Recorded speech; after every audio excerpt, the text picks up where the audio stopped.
Kag sa number 1, 2nd District Representative Alfredo Marañon III ang nagapabilin nga best bet sa United Negros Alliance para sa pagka-gobernador sa Negros Occidental sa 2028. Inisuno kay Cadiz City Mayor Salvador Escalante Jr.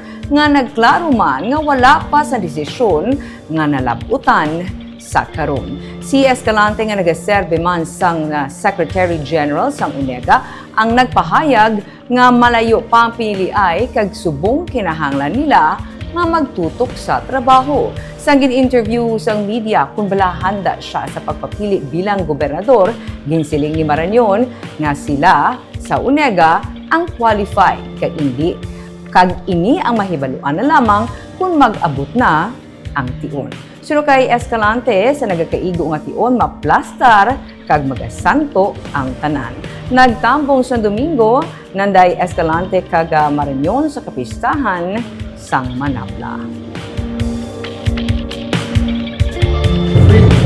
Chairman of the board, Congressman Tardy, and yours truly ang Secretary General noong muli abin. But that does not mean na kami. Bakit siyempre UNEGA is UNEGA. Mayor pa ulit sa UNEGA member.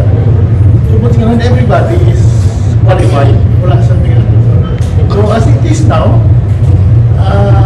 si Congressman Tardy ang best bet